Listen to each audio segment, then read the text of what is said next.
I am here with celebrity, voiceover artist, actor, Adam McArthur. What's up? How's it going? Good, how are you? Good. I'm doing good. Was that a good intro? It was good. It was good. You know, celebrity. Right. Yeah. You know, I'm just a guy hanging out in New York. That's right. And you are here for Comic-Con. This is your first year? This is my first New York Comic-Con, yes. And you've already been, right? You've been inside? Oh, yeah. On Wednesday, I was like, I got to get in and get the lay of the land and check out the floor and see what it's like. And so far, I'm blown away. So you haven't been in there with actual people yet? No, there's people. Yeah. Today I went in, you went in today. Yes, gotcha, I went in today, and it was obviously more packed than it was the other day. But fun. Wait till the weekend. Are you going to be there Saturday and Sunday? Yeah. Oh, good luck with that. Yeah, thank you. You might want to spike your boba tea before you go. Yeah, it's pretty crowded. I mean, I feel like I handle San Diego Comic-Con relatively well. Yeah, I've never been there, so I can't judge. But so far, I mean, the way this is laid out is I like it a lot better. Yeah. Cool. Well, before we delve into that, let's talk a little bit about what made you decide you wanted to be in the entertainment industry as a career. Oh, cool. It's so funny. People ask me this question, and I never had like an aha moment or a moment where I was like, this is what I want to do. There's just two things that I've always known. One, I want to do Kung Fu, and two, I want to be an actor. My earliest memories, I don't know where it came from, but I begged my parents to get me an agent. I grew up in Northern California. I begged them to get me an agent, like really early on, and then finally, when I was 16 years old, for Christmas, I got an acting class gifted to me in San Francisco, and then ended up in that acting class, and from there got an agent and worked in San Francisco for a while, and then moved down to LA. And did you make a conscious effort to not segue over to voiceover work, but was that something that you were initially setting out to do? Yeah, so I always wanted to do cartoons. I always wanted to do voiceover. The first job I booked was a voiceover radio commercial for Macy's. I booked what ended up being like 32 radio spots over the course of like 2 years. It's what got me into the union. It's what helped me pay for my voiceover demo reel, which then I used when I moved to LA to get an agent and all this stuff. So yeah, I kind of always wanted to do VO. That's a lot for your first year. I mean, were you surprised at how quickly you were booking jobs? Or? Yes. And I was like, I'm living the life. Oh, this is how it is, you know. And when did reality set in? So this was I started really in like 2000 or 2001, and I worked all of the time until about 2007. And at this point I had moved to LA, but we had the financial crisis happen, and like everything just kind of went weird. All of a sudden commercials weren't really being shot, and it was just a weird time. And that was when I had acting is interesting. There's a lot of ups and downs, and I had some of them even though I was working regularly. But really, like 2008 is when I was like, wow, I might have to get a job, or like, you know, go wait tables, or, you know, something else. And so it was a little while. And now I feel like I'm very thankful for that time. Yeah. Because I have a very realistic and healthy outlook and expectation on what it means to be an artist, and the ups and downs you can have, and how important it is to be responsible money-wise, and just make good decisions to set yourself up for success. So when you do have a harder year, or a year where you're booking a little bit less, you're totally fine. Yeah. And you can still do fun things. Now you're born and bred on the West Coast. Do you have any desire to come live here in the Big Apple? Oh man, you know what's funny is I have a lot of friends who've left LA. They've moved out here to New York. They've moved out to Atlanta. I have family in Nashville, which sort of has like a little bit of an entertainment industry kind of happening right now. And I've thought about it, but I don't know. It would be really hard to leave California, especially New York, because there's snow. There is snow here. And I don't know that I can handle the snow. And the seasons that we've gone through in the last 2 days, you may very well see it before It was incredible. I'm like, wow, it's 90 degrees and it's raining. What is happening? 90, 60, 80 today, 50 tomorrow. Again, it's crazy. All in New York. Yeah. Yeah, it's all over the place. But it's fun. You know, it would be fun to come out here. My voiceover agency actually has an office out here in New York. And while I've been out here for New York, I have had to do some work. So I've had to go in for a couple of jobs, and I went into the agency, and I'm like, this is cool. I could get used to this, like, you know, going 14 floors up in a high rise and recording some VO stuff and, walking around the city. It's cool. It's cool. Do you find voiceover acting more challenging than acting in front of a camera because you may not have interaction with another person, or you're interacting as a cartoon which you're not actually inhabiting the body of? Yeah, that's a great question. I think it all kind of depends on the situation and what's being required. Animation acting is a little different than like a video game, which is very, very cinematic, which is much more difficult to do when you're in a room by yourself. Right. Especially like, I did some of the tertiary characters on Far Cry 5. Mm-hmm. So as you're walking around the open world, you might run into a guy and like punch him or ask him a question, and I voiced that character. And because the person playing the game could do anything to your character, we had to record a ton of different stuff. Right. And some of it was like violent things. And that is so difficult to do by yourself in a recording studio in like your comfy shoes. And like, you're supposed to be like, outside getting stabbed in the throat and like all this crazy stuff. So I love how you whispered that. I You're did. in the middle of New York. You could literally stab me in the throat and no one would care. Yeah, I mean, we have like, ambulances going by. Right on cue. We have so many people around. Somebody could come up That's right. at any moment. So I wanted to throw that one under the radar a little Your bit. friends here as lookout. We're safe. Yes. What has been the most challenging role for you to do as a voiceover artist? Ooh.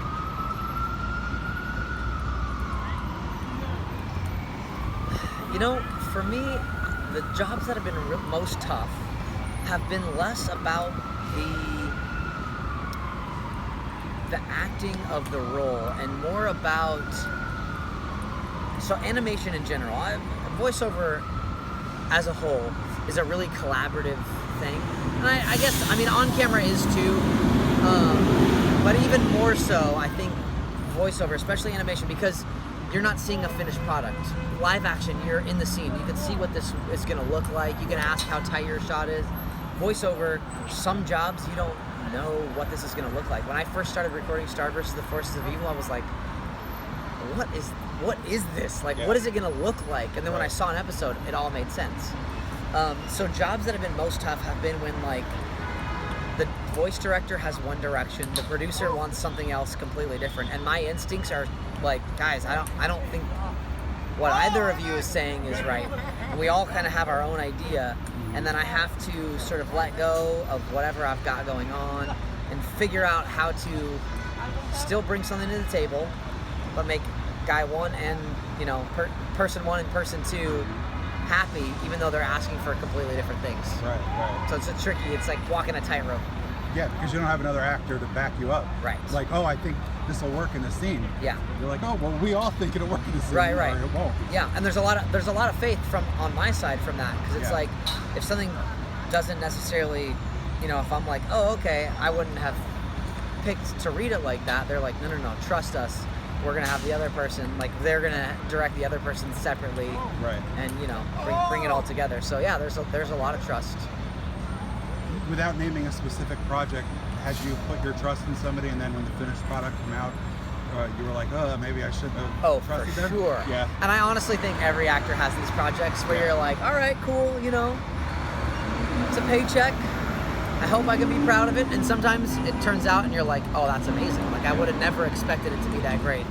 And sometimes it's the opposite. And you're like, all right, I'm just going to let that one be a paycheck, and I'm going to let it sail on by. I'm not gonna tell anyone. Yeah, hey. Mom doesn't need to watch that one. That's right. Yeah. Being a voiceover artist, I would assume you probably get recognized from people hearing you more so than anything else. It's interesting. It's interesting because nowadays we have social media. Right. So I have an Instagram, I have a Twitter, and there's a lot of stuff that I post on those platforms, and so I do feel like people see me. Although, of course, not everyone's on those things. So even today, for example, I saw a couple of characters from Star vs. the Forces of Evil, people dressed up as the characters. And I went up and I was just filming myself like, yeah, with them behind me. And they're kind of like, what the heck? Yeah, like, who is this person? And yeah, I turned around and I was like, do you guys always have random people filming you? And they're like, yeah. I was like, oh, well, I'm not super random. I voiced Marco on Star. And Did they freak out? They freaked out. Yeah, they that's freaked so out, cool, which though. is awesome. I love doing that kind of stuff. And you got it on your Instagram? I did, Were you yeah. That's awesome. Yeah. That's really cool. Yeah. So it's a lot of fun. Yeah. You also have a Funko, do you not? A Funko Pop? Yes, yeah. Now, I feel like you've arrived when that is something that you get on your own and you don't pay for to make in your likeness. Well, so it's not okay. So it's not. Well, in your character's Yes. likeness, but Yes. it still counts. But it still counts. Okay, thank you. It does still count. I think it still counts. Yeah, that was Whatever we think is what's real. what counts. This is our interview. It's our world. Everyone else. That's is right. just In living our it. world, this Yes, counts. Yes. Well, what's funny is because I have, like the fans of Star vs. the Forces of Evil, a lot of them, like I said, there's a big social media following, a big social media presence. And the other thing that could happen to us while we're here is getting hit in the head with a ping pong. Yes. Yeah, I've set it up for about 10 minutes. Oh, well, we're past it. Yeah. About 15 minutes in, you're going to get clocked in the skull. Perfect. Forget all your Yeah. voices. You're going to wake up, where the hell am I? Yeah, exactly. Yeah, it's gonna be you. Yes. But yeah, from very early on, I realized the power that amassing a Twitter army has, and so Funko teased the fact that they were going to do some pops for Star vs. the Forces of Evil, and this was like in 2009, maybe not that long ago, maybe it was like 2011, and then they just didn't come for like 2 years. And anytime they do a Q&A, I followed them, and it'd be like, we're going to do a live Q&A on Twitter. I would just tweet out, everyone go ask Funko when the Star Pops are coming. And I know someone who works in marketing at Funko, and he would always text me, Adam, call them off. Like, we're only getting questions about Star vs. the Forces of That's Evil. Like, we hysterical. cannot see anything else. Ask them to stop. And I'm like, That's hysterical. give the people what they want. When you first started out, social media really wasn't as big as it is now. You seem to you're using it in a way to gain attention, but also to interact with your fans, which is very important for people nowadays. Yeah, it's a lot of fun. I mean, yeah, for me personally, my social media presence was it was okay. It was very average. And I mean, I like it for the simple fact of I can interact with people, and it brings, it's kind of like, it's the DVD bonus features. It's the additional experience that you can have when you're a fan of a show and stuff like that. And for that, I really appreciate it. I don't necessarily give a ton away to like, oh, it's a, I have so many followers or blah blah blah blah. To me, it's just like, I didn't have that when I was a fan of all these things. Right. And I think Could it's you a really imagine cool if some thing. of your biggest movie idols had Instagram? They're like, oh, shout out to so and so. Well, what's crazy is a lot of people that I was fans of when I was a kid, I now work with. And that is a completely That's so surreal cool. experience, Yeah. And I did a podcast with Rob Paulson, and we were talking, and I offhandedly was like, I referred to the Tick, and I was like, I mean, you remember the Tick, right? And I'm also one of those kind of people where it's like, I don't treat anyone differently because of a credit or because of no credits or anything. Like, I just enjoy a fun interaction and a good conversation. And Rob goes, of course I know the Tick, I was Arthur. And I go, oh right, yes, that is true, I am so sorry. And he's the most awesome, kind, humble guy. So, yeah, it's weird and very cool having social media and being able to interact with fans and doing that, which I didn't get to do, which now I'm kind of doing in my own way and in a different way. They always say you should never meet your heroes. Have you had a bad experience with somebody you looked up to and without naming that person, found out that they weren't exactly what you hoped they would be? Not really. That's good. Yeah, I mean, I feel like, no. And also, if I did, I would totally name them. Even I have better. no shame. I'd be like, you know what, you were a jerk. Did you ever have any sort of desire to do stand-up comedy? I've done a ton of improv. I've done a ton of improv. I performed around LA doing improv. There was a guy who taught stand-up comedy named Tom Clark, who I did improv with, and I went through a couple of his classes, which both culminated in performances and stuff like that. It's a lot of fun, man. Stand-up comics, it's a tough hard job. work, yeah. It's a really, really tough People job. are like, oh, you're so funny, you should be a stand-up comic. It's a lot more than just being funny. It's a lot more than just being funny. I mean, you have to be a fantastic writer. You have to be a fantastic performer. I feel like I could, from the performing side of things, I think I would be totally comfortable. I think it would be a lot of fun. it would probably take me a lot of work to get out of my own way to handle the writing. I'm pretty critical of myself. A little bit of a perfectionist to my downfall when it comes to certain things. It's a hard time to be a comedian too nowadays. Like you have to try to be PC, but like you're push boundaries at the same it's time. Like, it's a very fine line nowadays. Yeah. I know. I just watched the Dave Chappelle comedy special that came out on Netflix, and it was a very polarizing. Like if you look at reviews, very polarizing. I won't necessarily say whether I liked it or hated it. Yeah. But I loved it. I loved it. Thank God you're not being transparent. It was so good. It was so good. And even if you don't like it, I can understand why you don't like it. Yeah. I can understand why you don't like it. But for how he did it and what he did, it rides that line really, really insanely well. It's cool to see it done. Mm-hmm. And for me, when I look at someone like him, I'm like, I don't know how I could ever do something like that, or Now, am I incorrect in saying that either you are doing a horror film or you have shot one? I did some voices in Krampus, which was like horror kind of. Something like a diner in the title. Am I wrong? In the title. No. Nope. You better check your IMDb page. Oh, there's like maybe like 2 things on there that aren't yours. That aren't mine. Well, you're going to be a diner, like something in a diner, and apparently you're going to get eaten. It sounds like based on the thing. So okay. Good luck with that. All right. Cool. Hopefully that all works out for you. Yeah. Cool. Yeah. Hopefully I go back to a call and I booked something I haven't heard about. We'll check it out after the interview, nice. And I'll tell you who you should be calling. You know what? When it comes out, let's do another interview, and I'll just give you my opinion on it. That's right. Even if I'm, yeah. What else are you going to be doing while you're here in the city? I know Comic-Con's kind of a beast, trying to get time. You're doing an event here in Bryant Park. Yeah, so here in Bryant Park, actually really, really soon, we have just under 100 people, 100 Star versus the Forces of Evil fans who are coming. We have boba being delivered to the park. We're going to do a little fan meetup. We're going to hang out. We have an exclusive print that's made specifically for people who buy a ticket and come to the meetup. So we're going to be doing that. I've got a couple more interviews and some other PR stuff that I'm doing. There's a panel that Disney TV Animation is doing tomorrow that I'm going to be attending. What else? I feel like I'm forgetting something important that I'll probably Call remember. your mother. But yes, I will. I'll always do that. And I'm trying to do as much like New York stuff while I'm here as possible. Yeah. I saw Hamilton the other night. How was that? I live here in Hamilton. It's amazing. It's amazing. I saw it when I was in LA, when they were in LA. And when I came here, I was like, I got to see it on Broadway. And then Lin-Manuel Miranda has another show called Freestyle Love Supreme or something like that. Yep. Fully improvised hip hop show. And I want to go see that tomorrow night. So awesome. Yeah. Now you all know where to find. Well, this will not be up in time, so you are safe. Perfect. You will not get stalked unless you put it on your You'll never find me.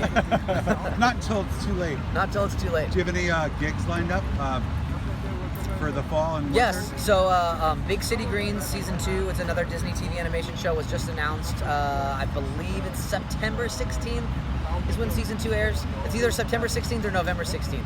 I think it's September 16th. Be safe. Watch both days. Yeah, watch all of Big City Greens. Big City straight, Greens is an amazing show, by the way. Yeah. I'm on a couple episodes of that. You can still tune in and watch me. I'm the voice of Disney XD. So if you want to know what's coming up next, I'll tell you on Disney XD. I'm going to put out his phone number. You can just call him. You don't even have to watch the channel. Yes. And then October 15th, will this be out by October 15th? It will be out Monday. Okay, so October 15th, a Kickstarter is coming for a new animated show called Salem the Series. Okay. It's by a really amazing independent creator named Sam Sawyer.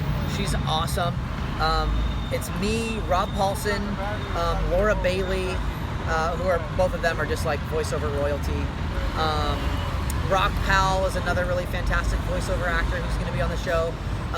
But me, Paul, and Laura are the 3 leads of this series, and they're doing a Kickstarter. It's going to be independently funded, so they're trying to raise money to do that. We will link that in the interview. That's awesome. That's awesome. Thank you for that. And then I'm currently in development on my own animated series. So very cool. More information coming. about that one. No, no, oh no, Yeah. break it here. Break it right now. I'm teasing I you. can't tell you. It's coming up. No, I'm just kidding. I can tell you, but I'd have Yeah. to kill you and confiscate your phone. I'll just do what I've done this whole interview, which is say I can't tell you and then just tell you everything. Right, Yeah, exactly. yeah, That's yeah. why I was hoping I would lull you Right. into Yeah, it. yeah. So you mentioned about people who you think are voice over royalty. Yeah. When do you think and if you have not, what do you consider to cross the line of being, oh, I'm a voiceover artist to being voiceover royalty? Yeah, you mean it like what I picture for How other do you people? perceive, well, yeah, but are you perceived in Oh. that same ranking? You know, no. No, for me, I would. In a word. Yeah. For myself, no. I don't think I will ever think that. I don't think I will ever think that about myself. I think I will be grateful for every job that comes my way. I think I'll be grateful for the opportunities that I have to be a part of people's childhoods and fandoms and all that stuff. So, I mean, my goal is never. I'm a martial artist. I've done martial arts my whole life. So Yeah. my goal is never. It's that stupid saying that everyone hates because you hate it while you're on the journey. Uh-huh. You know, but it's about the journey. So. You So know, that's why you wanted to meet in Bryant Park, because you know Kung Fu, and you would protect all of us. the knives, the ping pong balls, Oh, yeah, that's any right. of that. There's- I'm not worried about a thing. Just so you know. His new series Yeah. will be set in Bryant Park. Exactly. Everything that happened during this interview will be Just about a in guy the getting episode. interviewed By, and fighting off a fighting off different ping pong villain balls, every day. pigeons, and Yes. the yes. smell of pot. Yeah, that would probably sell. It Just would that would probably probably sell to Adult Swim. Yeah. Right here, we could screen it in Bryant. They do movies in the park. Yes. We Nice. do it in the summer. Perfect. We have summer here too. Not like I'll California, believe where it when I it's see it. better. It's We have consistently summer all summer. year. Yeah, yeah. Come in July and August. You will want to hurt yourself. Yeah. Oh yeah. Yeah. But instead of doing that, let's talk about something more positive. Yes. Okay. What looking back now, you did say you had acting aspirations as well Yeah. on camera. What were some of the projects you were looking to do on camera, and do you feel like you still have that drive in you to do that, or you really want to stay focused in the voiceover world? Yeah, no, I definitely still have the drive to do it. I started off, like when I lived in the Bay Area, I was doing a ton of independent movies and stuff like that. When I moved to LA, I had a lot of success on camera commercially. So I've been in a bunch of different random commercials that you could probably go on YouTube and find. I would love to do something. I mean, of course, the Marvel universe would be really fun. And because I've done martial arts forever, I would really love to do something that combines sort of my martial arts experience, maybe a little bit of action. Daredevil? Maybe? Daredevil would be really awesome. Yeah. Yeah. Some kind of martial arts, action-y kind of something would be a lot of fun. Yeah. And what do you do in your downtime when you're not voicing characters and Downtime. What's roaming, that? Yeah. roaming the streets of New York? I own my own business. I own a photo marketing company. Talk a little bit about that. Yeah, we do a bunch of events in LA. We do about 250 events a year. I have 5 staff who run events for me. But yeah, we do everything from like what people would consider like a photo booth event to like a marketing activation for a big company who wants to collect email addresses to then, do a targeted social campaign after an event. So like, you come to an event like New York Comic Con and you go to the Walking Dead booth and they want everybody to take a picture on a green screen that they get delivered digitally. They want to track, how people share it and all that stuff. We do all that kind of stuff. Yeah. So it's a kind of a cool way for me to be in the industry when I'm not acting, Right. but also not be concerned about being in the industry. Does that give you an extra sense of security that you have that as a second career, or does it make you even feel more pressure because now you have 2 things that you have to focus on and make sure both succeed? Both. Yeah, both. I started my company in 2011. I didn't want to have to worry about putting food on my table with acting, or the pressure of walking into an audition and feeling like, oh, I gotta book this because rent's due. I didn't want that. So that's when I started my company, and both kind of took off at the same time. And now I'd say, more often than not, I'm just tired. Yeah. I just do a lot, but I'm very grateful, and it does provide a sense of security. I don't have to worry about booking stuff. That's awesome. Which is really nice. Yeah, that's really it's cool. really nice. It's about the art and about the fun of it. Which is what it should be, because Which is that's what what it you should get be. into the industry for. Right. That's So awesome. yeah. Adam, thank you so much. It's Of been course. fantastic. I feel bad. You look like you're freezing. Do I? I'm sorry. Am I like? I know. You have goosebumps and your arm hair is all standing up, and I it's feel the terrible for you. It's the California I know. in me. It's the California in me, but it's okay. It's okay. Thank you so much for having me. I Thank you appreciate for it. braving the elements. You're welcome. You're very welcome. Enjoy the rest of the con. All right. Thanks a lot.